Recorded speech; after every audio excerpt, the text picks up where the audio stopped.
Welcome to BMS Digital Classes, Module 1, DBMS Module 1, Part 1, Introduction to Entity Introduction and Entity Relationship ER Model. So, ഇതാണ് syllabus. Part 1 എന്ന് പറഞ്ഞാൽ നമ്മൾ ഈ ഫസ്റ്റിലെ concept and over database അതൊക്കെ part 2-ലായിരിക്കും ചിലപ്പോൾ ER model ഒക്കെ വരുന്നത്. മിക്കവാറും പാർട്ട് 1 ആയിരിക്കും ഉണ്ടാകുക. പാർട്ട് 2 നമുക്ക് ചെയ്തിന് പഠിക്കേണ്ടതുണ്ട്, നോക്കാം. അപ്പോൾ ഇതിൽ പാർട്ട് 1 ആണ് ക്ലിയർ ചെയ്യുന്നത്. ടോട്ടൽ ഈ PPT 44 പേജ് ഉണ്ട്, നോക്കാം. So, what is a data? What is a database and what is a DBMS, which means a database management system? Data എന്ന് പറഞ്ഞാൽ എന്താണ്? Data is a known facts that can be recorded and have implicit meaning. അതാണ് data means ഒന്നുമില്ല, ഒരു non fact അറിയപ്പെടുന്ന ഒരു facts that can be record ചെയ്യാൻ പറ്റും. അതിനൊരു ഇംപ്ലിസിറ്റ് മീനിങ് ഉണ്ടാവും. ഇംപ്ലിസിറ്റ് മീനിങ് എന്ന് പറഞ്ഞാൽ എന്താണ്? അതിൻ്റെ ഉള്ളിലൊരു അർത്ഥമുണ്ട്, അർത്ഥവത്തായിട്ടുള്ള ഒരു ഫാക്ട്സ് അല്ലെങ്കിൽ ഒരു റെക്കോർഡ് ചെയ്യാൻ പറ്റുന്ന ഒരു സംഭവത്തിനാണ് ഡാറ്റ പറയാം. Data means non facts that can be recorded and have implicit meaning. What is A database? Database is A collection of data. Simple. What is database management system? അപ്പോൾ database just database മാത്രം ചോദിക്കണമെന്ന് പറയും. It is A collection of data which have an interrelated meaning or A implicit meaning. Okay. Now, database management system. It is a collection of interrelated data and a set of programs to access those data.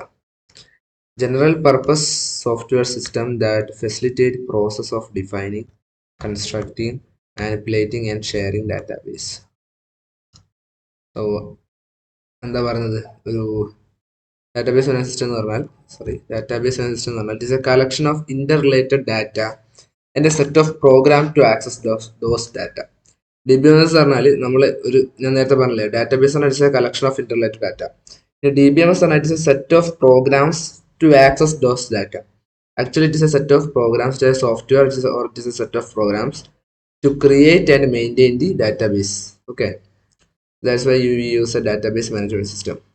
General purpose software system that facilitates process of defining, constructing, manipulating and sharing database.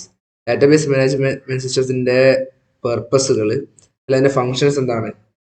Defining, constructing, manipulating and sharing a database. Okay, ഇത് 4 point ഓർമ്മ ചെയ്യുക. The general purpose software system that facilitates process of defining, constructing, manipulating and sharing the database. Defining, constructing, manipulating and sharing database. Next, what's the primary goal of a DBMS? The primary goal of a DBMS is to provide a way to store and retrieve database information that is both convenient and efficient.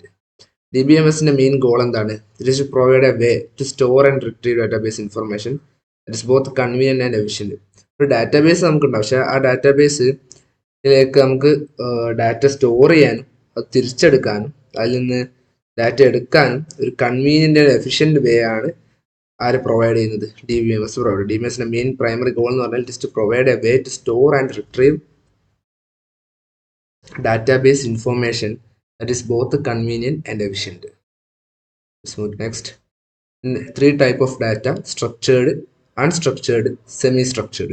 Okay, structured, semi-structured, unstructured എന്നാണ് പറയുക. But structured കഴിഞ്ഞ് സെമി-സ്ട്രക്ചർഡും പഠിച്ചിട്ട് നമുക്ക് സ്ട്രക്ചേർഡും അൺസ്ട്രക്ചേർഡും കഴിഞ്ഞിട്ട് നമുക്ക് semi സ്ട്രക്ചേർഡിലേക്ക് നോക്കാം.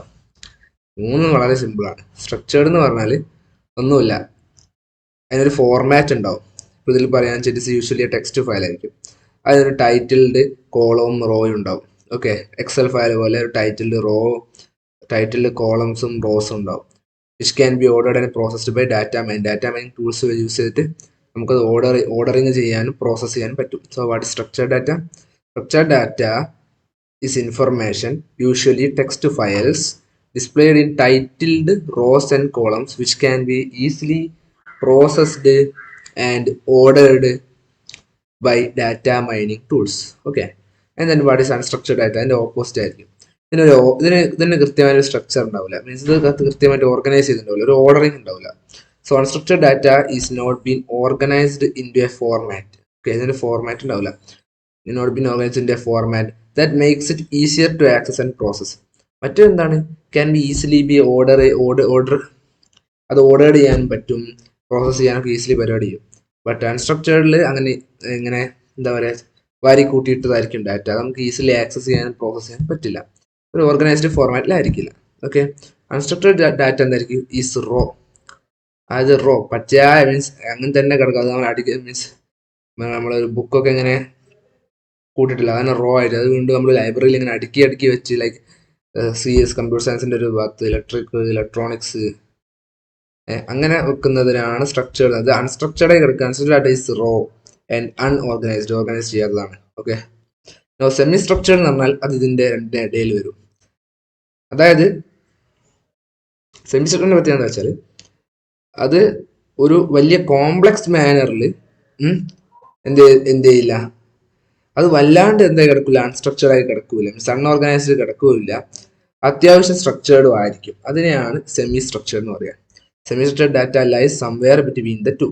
It is not organized in a complex manner that makes sophisticated access and analysis possible. However, it may have information associated with it that allows elements content to be addressed. However, it may have information associated with it that allows elements content to be addressed. Okay, അത്രയേ ഉള്ളൂ. അതായത് അതൊരു it is not organised in a complex manner, ഭയങ്കര complex മാനറിലിട്ട് organise ചെയ്തിട്ടും ഇല്ല. That makes sophisticated access and analysis possible. However, എന്നാലും it may have information associated with it that allows element and content to be addressed. അതായത് അവർ പറയുന്നത് semester എന്ന് പറഞ്ഞാൽ അത് ഭയങ്കരമായ രീതിയിൽ എന്ത് ചെയ്തിട്ടുണ്ടാവില്ല, അപ്പോൾ സ്ട്രക്ചേർഡ് പോലെ കൃത്യമായിട്ട് ഓർഗനൈസ് ചെയ്തിട്ടുണ്ടാവില്ല. എന്നാലും ഹൗവർ അതിൽ കുറച്ച് ഇൻഫർമേഷൻ നമുക്ക് പ്രൊവൈഡ് ചെയ്തിട്ടുണ്ടാവും, അത് എങ്ങനെ കണ്ടുപിടിക്കാം, അതെങ്ങനെ അഡ്രസ് ചെയ്യാം, element contains to B address. അത്രയേ ഉള്ളൂ സെമി സ്ട്രക്ചർഡ് ഡാറ്റ. നെക്സ്റ്റ് നമുക്ക് DBMSന്റെ അകത്തേക്ക് കുറച്ചുകൂടി ഡീപ്പായിട്ട് കിടക്കാം. സോ നമ്മൾ നേരത്തെ പറഞ്ഞ എന്താ DBMS, നമുക്കൊന്നുകൂടി നോക്കാം. DBMS A database management system. ഇത് ഇന്റർവ്യൂവിൽ ചോദിക്കുന്ന ക്വസ്റ്റ്യൻസ് ആണ്. What is DBMS? ഒരു ടീച്ചേഴ്സിന്റെ ഇന്റർവ്യൂവിൽ കണ്ടിരുന്നു. So a database management system is a collection of programs that enables user to create and maintain a database. The DBMS is a general purpose software system that facilitates നേരത്തെ പറഞ്ഞ same തന്നെയാണ്, system that facilitates the defining, constructing, manipulating and sharing the database among various users and applications. Database represents some aspects of real world, which means the universe of discourse, UOD, or the mini world. Okay, database എന്ന് represent ചെയ്യുന്നുണ്ട് some aspects of real വേൾഡിനെ, അതായത് universe of discourse, നമ്മളെ real world ഐറ്റംസിനെ, അതുപോലെ തന്നെ mini world, അതിൻ്റെ രണ്ട് terms ആണ് database നമ്മൾ യൂസ് ചെയ്യുന്ന ടേംസ് ആണ്. ഇതാ മിനി വേൾഡും അതുപോലെ തന്നെ ദ റിയൽ വേൾഡും, which means universe of discourse and the mini world. Okay, the real world എന്ന് പറയുമ്പോൾ എന്താ സംഭവം? This is everything that exist or can be observed around us. നമ്മുടെ ചുറ്റുമുള്ളത് കാണുന്ന ടോട്ടൽ ഐറ്റംസിനാണ് നമ്മൾ എന്താ പറയുക, റിയൽ വേൾഡ് എന്ന് അറിയാം. അതിൽ പീപ്പിൾ ഉണ്ടാവാം, ഒബ്ജക്ട്സ് ഉണ്ടാവാം, ഇവന്റ്സ് ഉണ്ടാവാം, റിലേഷൻഷിപ്സ് ഉണ്ടാവാം, that are part of our environment. Okay, but പിന്നെ യൂണിവേഴ്സ് ഓഫ് ഡിസ്കോഴ്സ് എന്ന് പറയുമ്പോൾ അത് കുറച്ചുകൂടി സ്പെസിഫിക് ആണ്. ഓക്കെ, ഇത് കുറച്ചുകൂടി റിയൽ വേൾഡിന്റെ ഏതെങ്കിലും ഒരു specific area of interest focus ചെയ്തായിരിക്കും. റിയൽ വേൾഡ് എന്ന് പറഞ്ഞാൽ ടോട്ടലി വരും, ബട്ട് യൂണിവേഴ്സ് ഓഫ് ഡിസ്കോഴ്സ് അല്ലെങ്കിൽ മിനി വേൾഡ് എന്ന് പറഞ്ഞാൽ അത് സ്പെസിഫിക് ആയിരിക്കും. ഇത് narrows down the real world to a specific area of interest of focus. Like it defines the boundaries of what the database will cover.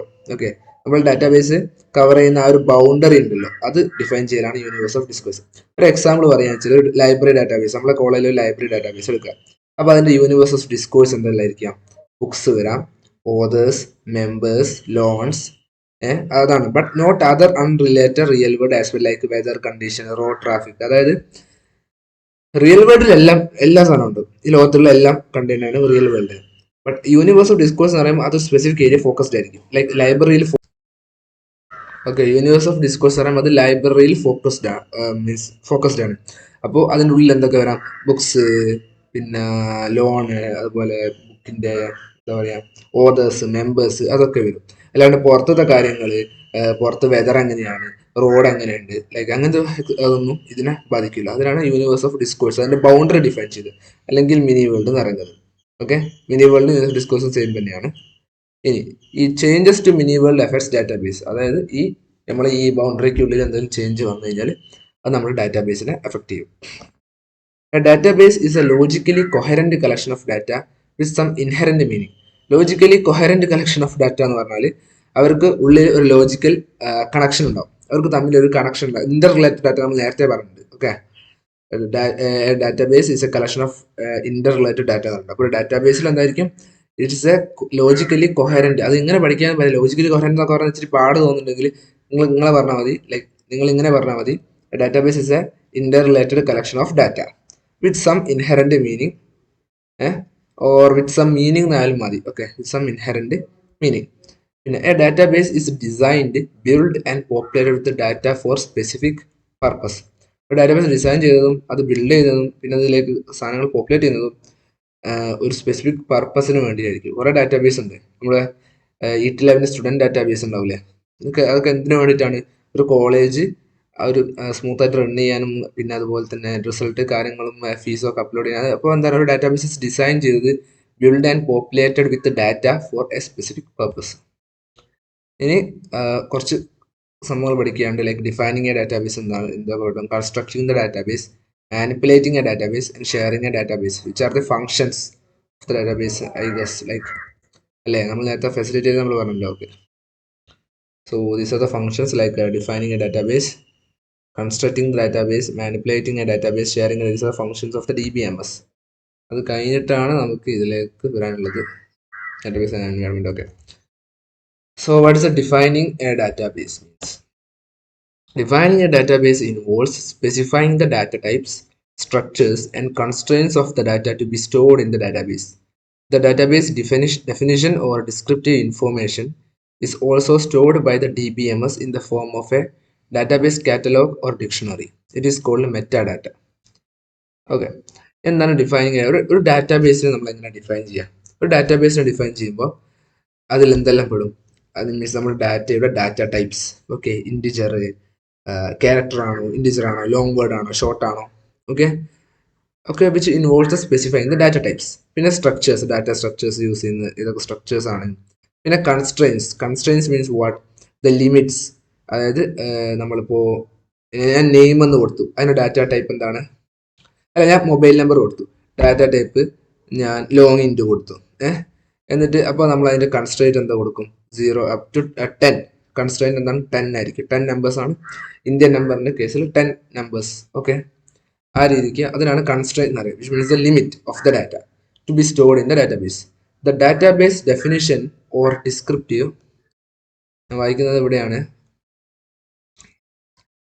The database definition or descriptive information is also stored by the DBMS in the form of a database catalog or dictionary. ഇനി ഈ database definition ഉണ്ടല്ലോ, okay, അല്ലെങ്കിൽ ഈ ഡാറ്റയെ കുറിച്ച് നമ്മളിപ്പോൾ store ചെയ്ത ഈ ഡാറ്റാബേസിനെ കുറിച്ചുള്ള ഒരു ഡിസ്ക്രിപ്ഷൻ ഉണ്ടാവും, ഒരു ഡിസ്ക്രിപ്റ്റീവ് ഇൻഫർമേഷൻ ഉണ്ടാവും. അതും ഈ DBMS ഒരു ഡിക്ഷണറി ആയിട്ട് അല്ലെങ്കിൽ ഇതിൻ്റെ ഒരു കാറ്റലോഗ് ആയിട്ട് സ്റ്റോർ ചെയ്യും. അതിനാണ് മെറ്റാഡാറ്റ എന്ന് പറയുക. Okay, metadata is nothing but the information of the data stored in the database.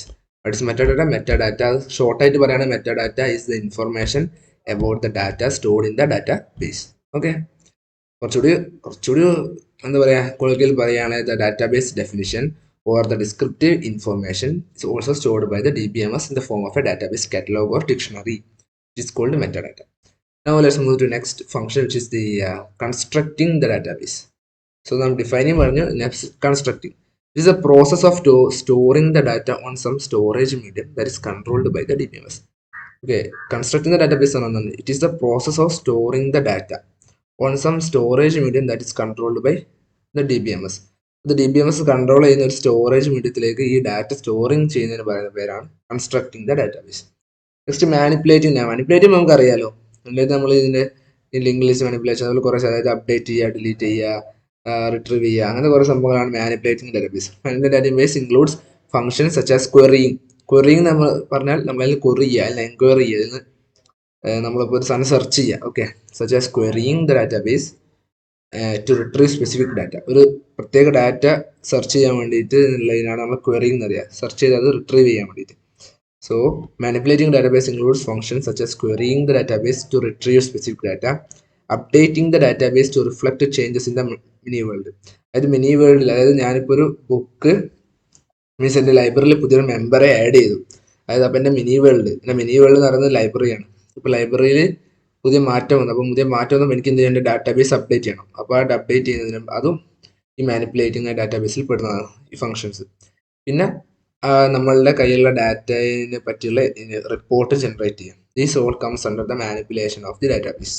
Okay, manipulating database include functions such as querying the database for to retrieve a specific data, പിന്നെ updating the changes in the mini world, then generating a report about the data.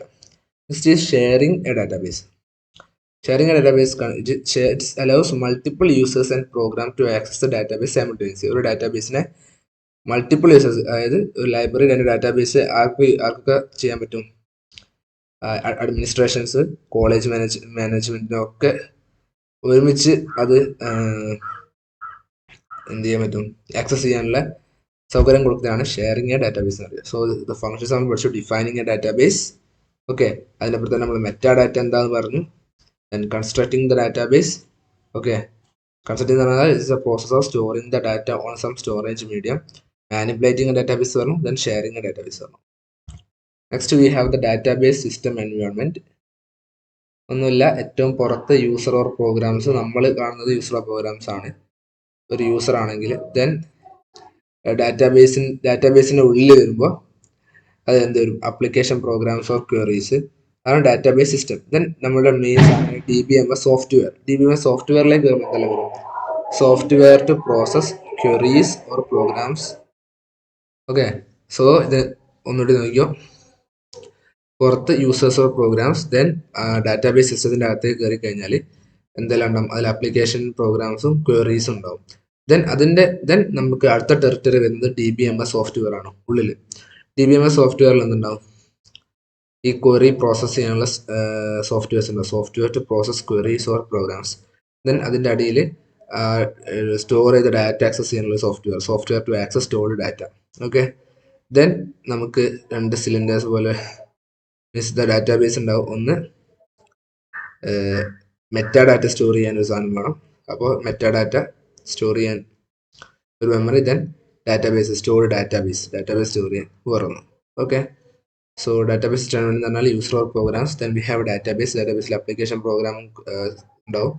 Then അതിൻ്റെ ഉള്ളിൽ DBMS വരും. DBMS ടെറിട്ടറിയിൽ software for querying, software to process queries process ചെയ്യാനുള്ള software ഉണ്ടാവും. Then അതിൻ്റെ ഉള്ളിൽ store ചെയ്യാനുള്ളൊരു സ്റ്റോർഡ് ഡാറ്റ ആക്സസ് ചെയ്യാനുള്ള സോഫ്റ്റ്വെയർ ഉണ്ടാവും.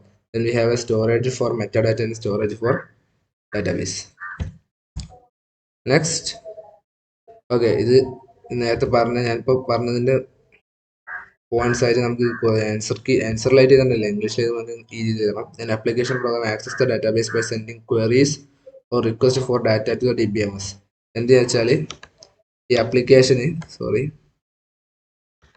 ഓക്കെ, ഈ ആപ്ലിക്കേഷന് ഈ യൂസർ പ്രോഗ്രാം നമ്മൾ ഈ ആപ്ലിക്കേഷൻ പ്രോഗ്രാം വഴിയാണ് നമ്മൾ എന്ത് ചെയ്യുക, ഈ ക്വറി ആക്സസ് ചെയ്യാൻ റിക്വസ്റ്റ് കൊടുക്കുക. അപ്പോൾ നേരെ അത് DBMS സോഫ്റ്റ്വെയറിലേക്ക് പോകും. എന്നിട്ട് എന്ത് ചെയ്യും, ആ റിക്വസ്റ്റ് DBMലേക്ക് പോകും. A query typically causes some data to be retrieved. A transaction may cause some data to be read and some data to be returned. We call the database and DBMS software together a database system. ഈ total സമ്പത്തെ വിളിക്കുന്ന പേരാണ് ഈ database സോഫ്റ്റ്വെയറേയും പിന്നെ ഈ database സോഫ്റ്റ്വെയറേയും ഈ ഡാറ്റാബേസിനെ totally വിളിക്കുന്ന പേരാണ് database system. Okay, that's it. അതായത് ഓക്കെ, ആപ്ലിക്കേഷൻ യൂസർ ഒരു ക്വറി ചോദിക്കും, ആപ്ലിക്കേഷൻ പ്രോഗ്രാം യൂസ് ചെയ്തിട്ട് നമ്മൾ ക്വറി റിക്വസ്റ്റ് ചെയ്യും. ആ ക്വറി DBMS സോഫ്റ്റ്വെയർ ആ ക്വറിയെ പ്രോസസ് ചെയ്യും. എന്നിട്ട് DBMS സോഫ്റ്റ്വെയർ എന്ത് ചെയ്യും, ഈ ചിലപ്പോൾ റീഡ് ചെയ്യാനും റൈറ്റ് ചെയ്യാനുണ്ടാവും. അതാണ് നമ്മൾ ഡബിൾ എയർ കൊടുത്തത്. റീഡ് ചെയ്യാൻ മാത്രമാണെങ്കിൽ ഇങ്ങോട്ട് കൊടുത്താൽ മതി, റൈറ്റ് ചെയ്യാനാണെങ്കിൽ അങ്ങോട്ട് കൊടുത്താൽ മതി. പക്ഷേ നമുക്ക് ഡാറ്റ ചിലപ്പോൾ റീഡ് ചെയ്യാനുണ്ടാവും, ചിലപ്പോൾ അതിലേക്ക് എൻ്റർ ചെയ്യാനുണ്ടാവും. So we use double air, അത് മറക്കരുത്. എന്നിട്ട് ഡാറ്റാബേസ് റീഡ് ചെയ്യുകയാണെങ്കിൽ ഡാറ്റാബേസിൽ നിന്ന് റീഡ് ചെയ്ത് കയറ്റും, റൈറ്റ് ചെയ്യാനാണെങ്കിൽ ഡാറ്റാബേസിലേക്ക് റൈറ്റ് ചെയ്യും. ഇതാണ് ഡാറ്റാബേസ്. സോ ഇത് മൊത്തം വരുന്നതിനാണ് പറയുന്നത് database system. That's it. Okay, let's move next. ഇനി what are the features of database? ഡാറ്റാബേസിന്റെ ഫീച്ചേഴ്സ് എന്ന് നോക്കാം. It is a persistent stored collection of related data. The data is input only once. The data is organized in some fashion or whatever. The data is accessible and can be queried effectively and efficiently. ഈ ബ്രാക്കറ്റിൽ കൊടുത്തത് കുറച്ചുകൂടി ലുക്കാക്കി എഴുതാനാണ്. So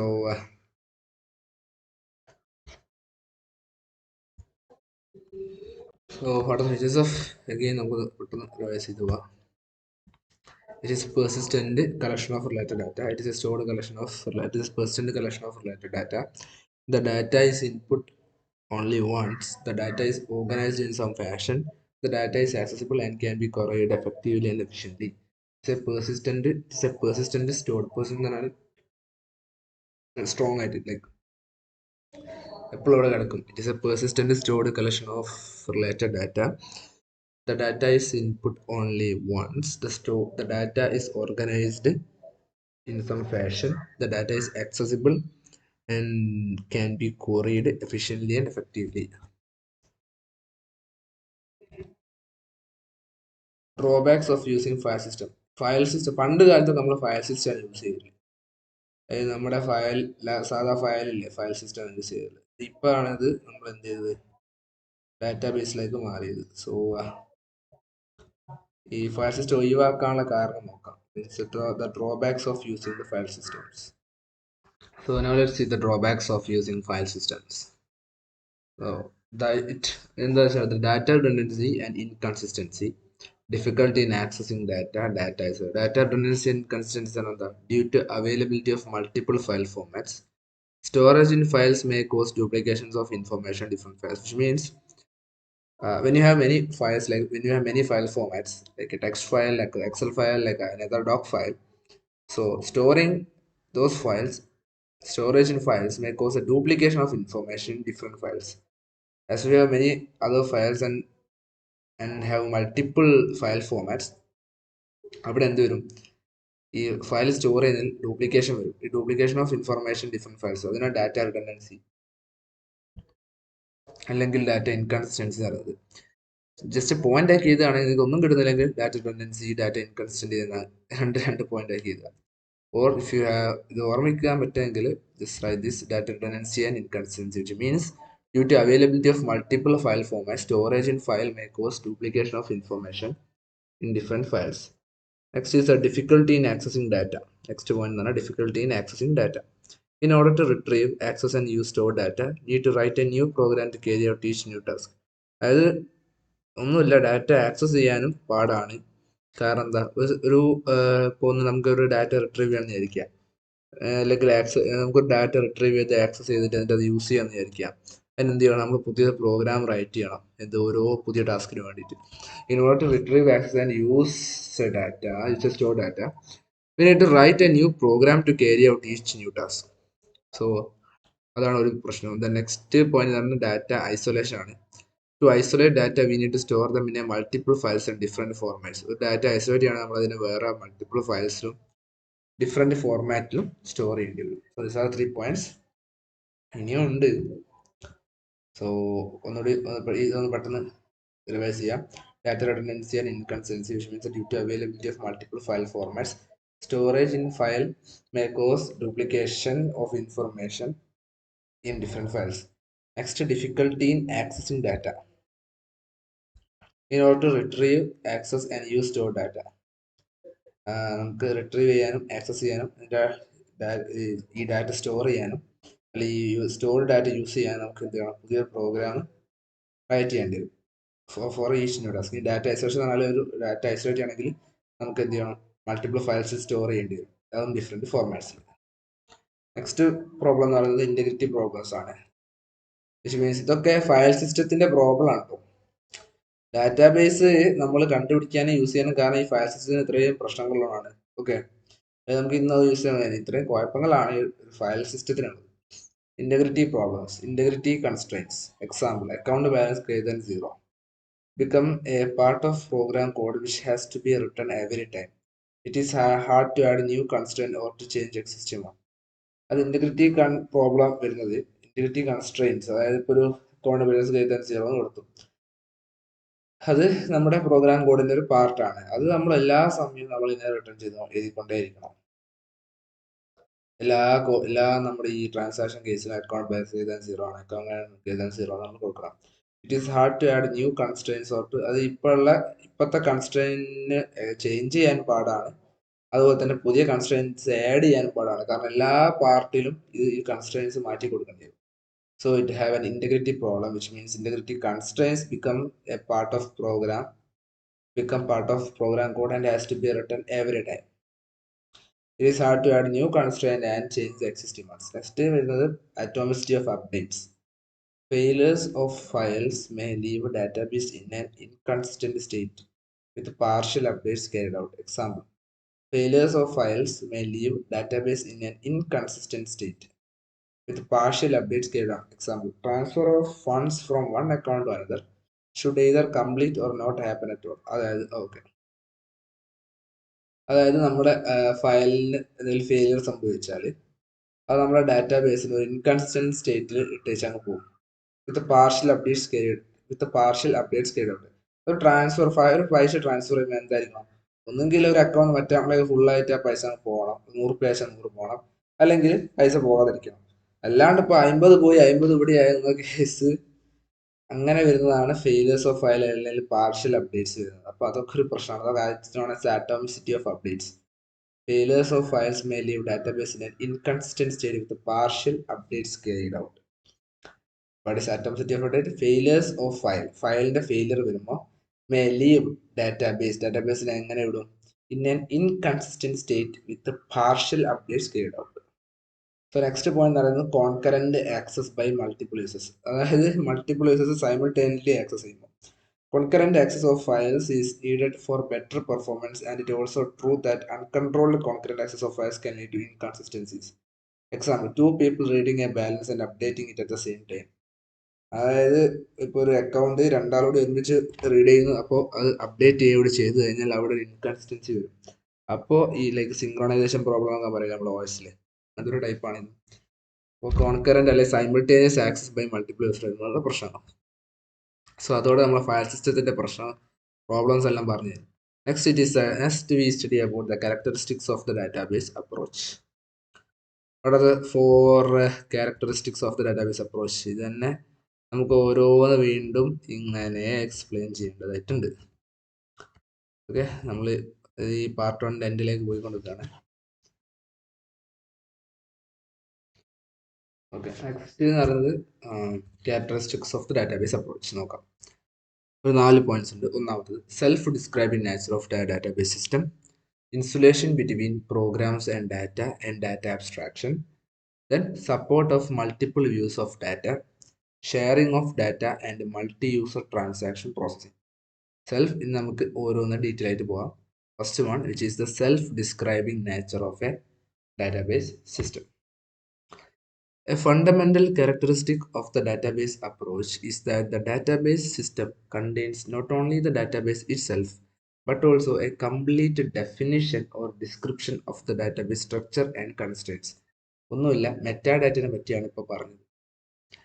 അതായത് ഡാറ്റാബേസിന്റെ ഒരു fundamental characteristics എന്ന് പറഞ്ഞാൽ ഡാറ്റാബേസിൽ ആ ഡാറ്റാബേസ് മാത്രമല്ല, അല്ലെങ്കിൽ ഡാറ്റാബേസിലെ ഡാറ്റ മാത്രമല്ല ഉണ്ടാകുക, അതിൻ്റെ ഒപ്പം തന്നെ ആ ഡാറ്റാബേസിനെ കുറിച്ചുള്ള ആ ഡാറ്റാബേസ് സ്ട്രക്ചറിനെയും അതിൻ്റെ കൺസ്ട്രെയിൻസിനെയും കുറിച്ചുള്ള ഒരു കംപ്ലീറ്റ് ഡെഫിനിഷൻ, ഒരു കംപ്ലീറ്റ് ഡിസ്ക്രിപ്ഷൻ കൂടി നമ്മുടെ എന്തിലുണ്ടാവും, ഡാറ്റാബേസ് സിസ്റ്റത്തിൽ ഉണ്ടാവും.